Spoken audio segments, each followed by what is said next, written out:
apart than those two teams, I'd imagine. Something like this, I'm really intrigued to see how Hatterene has been doing without Indeedee. It's such like a known combo, Hatterene and Indeedee, that running Indeedee with Hatterene without the Indeedee feels weird. Well, but there I guess it we're is. gonna find out, aren't we? Yeah. Matt's gonna go ahead and lead things off here with that Hatterene and Amoonguss, and we've got the Charizard and Torkoal on the field for Luke, so a very offensive duo from Luke's side. It is actually a Focus Sash Amoonguss from Matt there, which is an item we see oftentimes in the metagames with those big restricted Pokemon, but opting for it here actually could come in very handy because Torkoal being so slow is one of the few things that actually underspeeds Amoonguss. So this Charizard won't be able to one-hit KO Amoonguss. It could stick around, spore this Torkoal to prevent it from getting awesome in like an eruption, and do a little bit of disruption right off the bat. But where is this Hatterene going to really kind of fit in here? Because you do have the opportunity to go for the Water Terra if you want to, but I just have a hard time thinking that Dazzling Gleam or Psychic is going to do a whole lot of damage to either of these Pokemon. Yeah, it really won't. Maybe Torkoal just because it doesn't have great special defense, but Charizard does not want to stick around just yet and risk getting put to sleep. Hatterene comes right in to make use of that Magic Bounce, but Spore straight into the Torkoal. Okay, so Spore is going to put that Torkoal right to sleep, and as Torkoal falls asleep, it's not going to get a chance to actually do any damage. It's going to be the Psychic follow-up into the Torkoal, and so you talk about that special defense. You get a chance to see that in action, already taking that Torkoal to below half HP. One more Psychic probably knocks it out there, which isn't super great if you're Luke. Your Torkoal is now at risk of being knocked out before moving even once. However, we do have this Hatterene on the field in a much better spot for Luke now because the option to swap in Indeedee, go for those spread, powerful expanding forces is on the table. Well, the Torkoal is going to take a nap, and so it's going to go ahead and retreat back into its Pokeball for a little bit, and it's going to be the Indeedee now taking its place. So the Psychic Surge gets set up, and while it's going to end up helping out itself with the Psychic Seed activating and also the Hatterene next to it, you got to look at the Hatterene on the other side for Matt and go, well, it's nice that you just gave me Psychic Terrain. Expanding Force comes through here, will hit both targets because of the terrain, and Amoonguss is brought down to its Focus Sash. The Hatterene on Matt's side of the field takes that pretty well, actually. Well over half of its HP remaining, and Focus Sash, of course, does activate. Oh, but the Psychic in response. And so you can see how this Psychic Seed is going to play a role on top of the fact that this Indeedee is going to have that natural resist to that attack. It's going to be around for a while. Funny enough, this Amoonguss has acted first 2 turns in a row. I don't think I've ever seen that happen before outside of Trick Room. And now that Sludge Bomb actually did a whole lot of damage to Luke's Hatterene. It's got to be very careful if it wants to stick around. Matt has done a great job getting damage out very early because now this Hatterene and Torkoal on Luke's side of the field are in danger of being knocked out. You do have Follow Me as an option there onto the Indeedee, but it is also going to be the fastest thing on the field finally, so that Amoonguss does get outsped by that Indeedee to get knocked out in the process. But as the Dazzling Gleam comes back out, I mean, Hatterene was already at such low HP, it's going to fall over to that. Yeah, Follow Me would have helped against the Amoonguss' Sludge Bomb, but unfortunately not that Dazzling Gleam. So both trainers lose their first Pokemon. We are at an even 3-3 right now. But I think nice for Luke is that he does get to bring in Charizard here. Sun is still up, and this Indeedee does have Helping Hand, so we can start going for some of those Helping Hand Heat Waves in the Sun with Solar Power active, with the possibility of the Terra Fire as well. Depending on what Matt brings out here, it could be really difficult to weather this Charizard's Heat Waves. Ooh, well, it's going to be his very own Torkoal. So, you know, Torkoal definitely going to be one good way that you can resist some of these Charizard's attacks, but the special defense still playing a role. The special defense is pretty poor on Torkoal. If we do see this Terra Fire activate from Luke, I don't think it's out of the realm of possibility that this Helping Hand, Terra Fire, Sun boosted, Solar Power boosted Heat Wave could just score a one-hit knockout on this Torkoal. Oh no, is it going to be another one of those scenarios where like, it's not very effective? Yeah. Like the eruption earlier today? Yeah. Well, one way to find out, huh? So after we see this Terra get committed, I mean, this Charizard, it has to lock into something because of that Choice Scarf. So you have to think really carefully about what it is that you feel like is going to be your best win condition towards the end of the game. There is potentially an opportunity to switch in that Sleeping Torkoal a little bit later, try to reset whatever that Charizard is locked into, but I think Heat Wave makes a ton of sense. Let's see just how much this is going to do to both of those Pokemon. It's so close to getting one to knock out onto the Torkoal. It does not knock it out, but does most of Torkoal's HP in one hit, and now Weather Ball comes through. Very smart choice not to use Eruption, of course. Weather Ball is not enough to KO Indeedee, though, thanks to that Psychic Seed boost. Indeedee has been so tanky. Just being able to take the Dazzling Gleam from earlier, this attack coming in from the Weather Ball Torkoal. And I love that choice of the Weather Ball on this Torkoal because I'm sure it plays a bigger role than just being in the sun for Matt's team. Of course, now King Gambit has hit the field. That Terra Dragon, almost definitely going to be used right now. It does not have Protect. You don't have the option to stall out any turns of Sun or Psychic Terrain. And because Charizard did Terrastallize, it is no longer a flying type. It is protected from Sucker Punch by this Psychic Terrain. Of course, Follow Me from Indeedee could come out as well, but I wouldn't be surprised to just see one more Helping Hand Heat Wave, knock out that Torkoal, get some more damage into King Gambit. Ooh, thinking maybe a little bit about just trying to go for some of the damage instead, reading that there is going to be a Terrastalization, and that King Gambit will no longer be immune to any of those Psychic type attacks thanks to his Star typing, because it's a Dragon type now. Yep. So really interesting decision there, because you know that the Helping Hand isn't required to be able to secure the knockout onto Torkoal, but you do run the risk of missing, which is a big deal because it's a double miss. Oh, that's really unfortunate. Psychic does come through here, boosted by that terrain, does a big chunk of damage to the King Gambit, but Kowtow Cleave will finish off this Indeedee. Once Psychic Terrain goes away, it will be gone for the rest of this match, and Torkoal gets the chance to act as well with a Weather Ball. Oh, the Weather Ball is at least going to be fire into fire, so not too bad there, but you're still going to be very close to the end of this Charizard's lifeline in this game number 1. And while the sun has expired, this Sleepy Torkoal in the back is prepared for this very moment. Yeah, I mean, I think Luke still has a shot here. You can Heat Wave again this turn. Psychic Terrain, I believe this is the last turn it will be on the field. So you are still protected from Sucker Punch. Neither of the Pokemon on Matt's end of the field have Protect, so there's no shot that any kind of, stalling out of this Psychic Terrain can happen. If you are able to connect your Heat Waves this turn, there we go, then it will come down to this King Gambit against the 2 Pokemon left on Luke's side. And there isn't a whole lot of HP left for this King Gambit, so it should be able to fall to another double up here from this Torkoal, but it's going to be the Kowtow Cleave first. Ooh. It's not even enough to actually get the knockout of the Torkoal, and you got the turn 1 wake up, so here's the Earth Power to finish up this first game for Luke. Luke played that very well. Even though the Torkoal got put to sleep on that first turn without attacking, he didn't really need the Torkoal to be attacking when the Charizard could just come in and be even faster. Show off those really strong Heat Waves, almost one-hit KOing a Fire type with a Heat Wave. I mean, like, just a showcase of Charizard's power. Oh, boy. I kind of wonder if we're going to see any Trick Room at all. I know, right? It's like, but both of these teams have Trick Room on it, and we have a pretty much almost hard Trick Room team here for Luke, one of his sort of specialties. And we aren't going to see the Trick Room mode at all. It was so weird, as you said, to see that Mungus move first. Yeah. Well, it's interesting because both teams do make great use of Trick Room, but that also means that if you're using your own Trick Room, you're like boosting your opponent's team at the same time, essentially. So I really like the decision from Luke. Even though he brought 2 of his Trick Room setters, he didn't use it at all because he didn't need to. He knew that if he let Trick Room, stay away, keep it away, keep the speeds in the right order, Charizard is attacking first.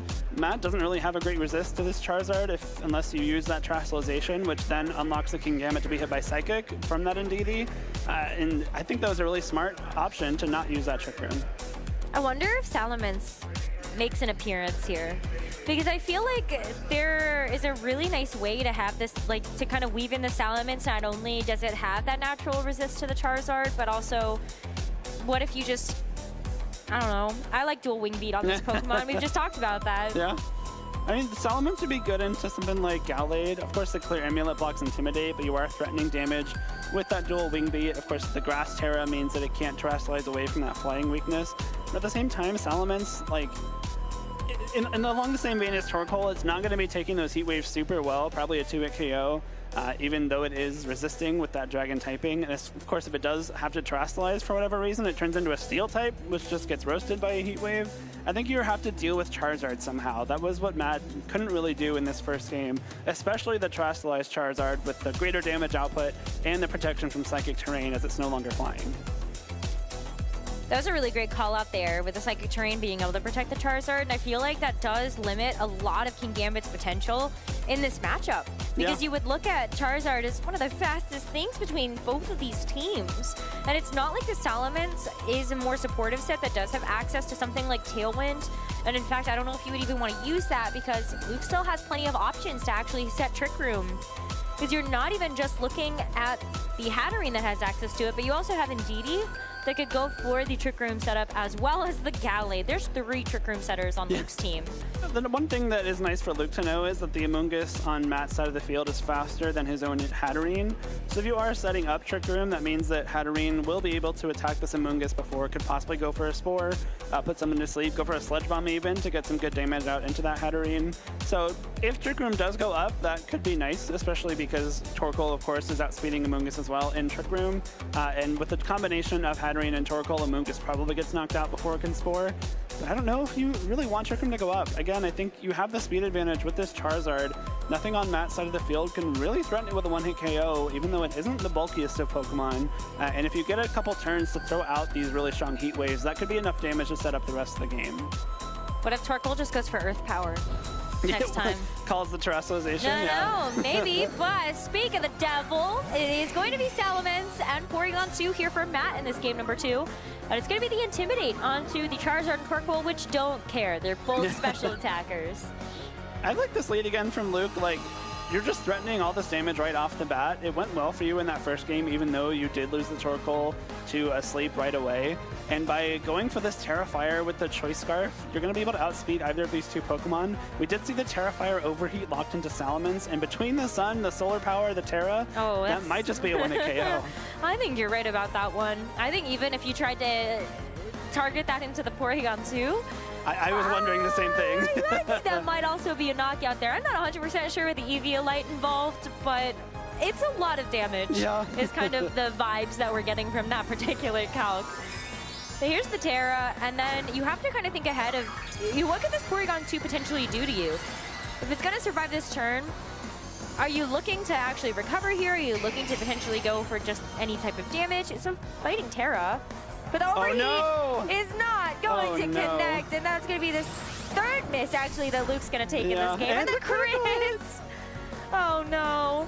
This is really unfortunate. Terra Blast coming out from this Porygon 2 as well is enough to just KO the Torkoal. So Luke uses his Terrestrialization, but still does 0 damage. Loses the Choice Specs Torkoal, loses HP to the Solar Power without doing damage. That is a really unfortunate turn. I mean, the upside, I guess, is that you didn't lose the Charizard. The Charizard's still around and can fire off an Overheat, again, to probably knock out whatever finds in its way. And Ursaluna does come in. A mix-up from Luke there. We don't see the Hatterene this time, but Ursaluna hits the field. And since Salamence is on the field, obviously it cannot be intimidated on this turn, so there's a little bit of space here to move around, but this Porygon 2, I didn't catch what the download boost was. I imagine special attack because of that Torkoal, yeah. So you don't really want to be taking an Ice Beam here. You are going to be weak to it because of that ground typing. And you also don't have your Flame Orb activated yet, so this might be a Protect here from Ursaluna.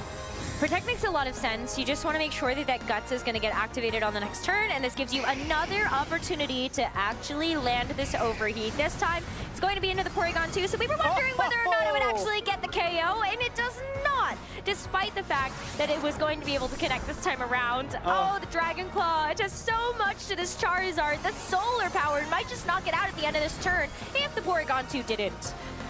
Porygon 2 sticks around with 1 HP and a dream.